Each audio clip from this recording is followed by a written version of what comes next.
today's DIY video is going to be how to create these large candle lanterns. These are a little different than the candle lanterns I did previously. These could be used indoors or outdoors, and they're inspired by a Pottery Barn look. So I recently found this really large jar at my local thrift store. It was $2.99, which was a complete bargain. And I instantly thought of doing this DIY video and how I could utilize this. So in addition to my really inexpensive large jar, I also found that the dollar store has sand and they have some really nice rocks. So along with the jar, I also purchased some sand, some rocks. I also purchased rope, which this roping is going to be used to create the handle and to create some decor around the top. And I found this at Joann's. It was 15 feet of of rope, and it was, I believe, $5.99. So you got a lot of rope with for a very inexpensive price. So what we want to do first is we're going to take our jar and our hot glue, and we're first going to attach the handle. So I already cut this to a length that I found to be desirable. However, you can cut it to any length that you would like. So I just sort of judged here where I wanted it to go, and I measured out how long I would like for it to be in the back. And so if you look here, it hangs down not quite to the bottom, but a decent amount to look suitable. So the first thing that we want to do is put a little bit of hot glue on the one end of our rope and attach it to the section that you would like, wherever you feel is going to be a midpoint between each side. And then we're going to do the same thing with the other side. Just a little dab of hot glue there. Hot glue is very, very hot, but it dries very, very quickly. So you just want to find your section that would be a good midpoint there. And this is going to be covered up whenever we put the roping around the edge of the top. So it doesn't have to be absolutely flawless, it just needs to be secure. So now that we have our handle attached, I measured out what would provide me with a length to go around the top 3 times. So the best place to start would be slightly before the area where you put the first side of your handle. So when you loop back around, you're going to be joining up with what is already hot glue. So what I'm going to do is I'm actually going to take the hot glue and I'm going to run it around the edge of the glass this time versus around the yarn, or I'm sorry, around the rope. And so you're just going to attach it like this and follow that around.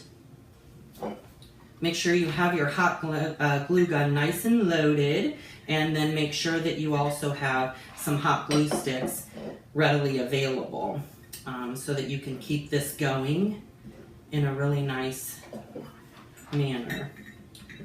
So as I'm hot gluing this around there, this is going to be our first area of the rope, and I'm going to make sure to put an extra amount of glue pretty securely where it's overlapping on the side for our handles.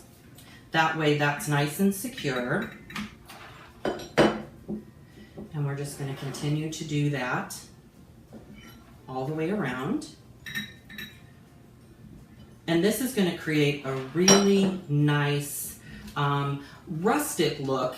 In addition to, I think you could also really use this in a way that's considered to be elegant and really, really versatile. You can change this out for the holidays.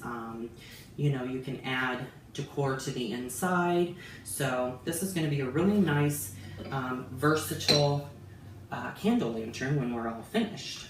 So don't need our hot glue quite yet there.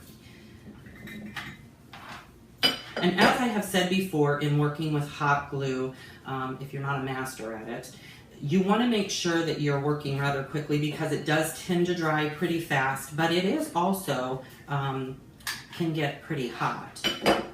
So now that we've gone all the way around the edge with our first section of the rope, we're going to continue that same process around again. So I'm just going to put my hot glue here and start my next row. And we're just going to work it just like that. And you can really just decide if you want to do 1 row, 2 rows of rope. It's completely up to you. I found that I kind of liked it to be pretty full at the top and have the majority of the glass top of the lip covered here. And so that's why I elected for 3 rows, but it would really just completely be up to your preference as far as what you decide. And so we're just gonna continue our process here of gluing the rope to the side and working here around to the other side of where we've added our rope handle.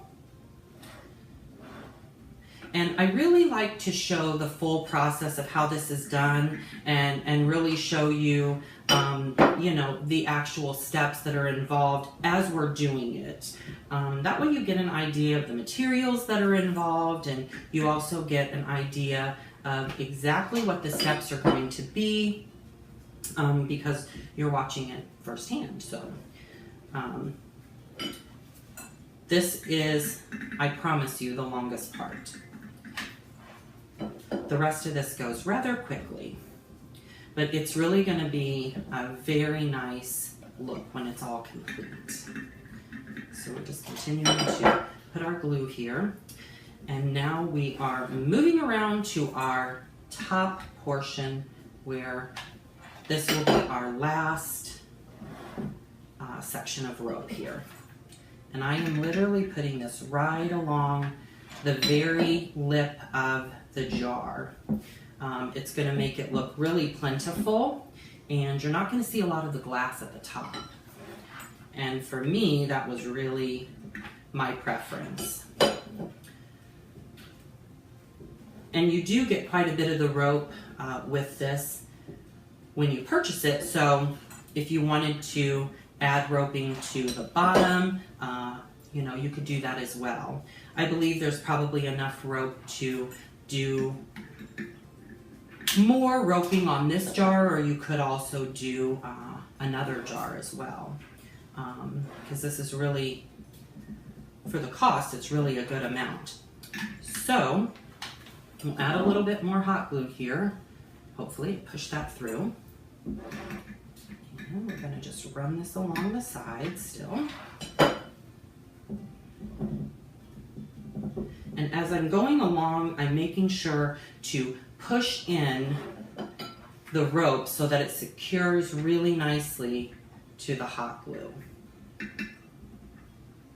And in this particular instance, you really can't use too much hot glue, honestly, because this rope is pretty thick, so you want to make sure that it's really in there nice and secure. So now that we have our rope tied, hot glued to the top and our handle attached, we're going to add our sand. And I've already put these in measuring cups. I have 3 bags of dollar store sand in here. I found that when I was pouring them from the bags, it was actually kind of messy. So I decided that I was going to measure them out and have it be an easier pour. So as I said, these are 3 bags of sand. They do have white sand, they have black sand, I believe they also had some green sand. I chose to go with the white. It's a nice neutral look, so we're just going to shake this up a little bit, just like that. And then I have a large round candle The candle preference is completely up to you as well. I just thought this one was a nice fit, so I'm just going to drop that down in there.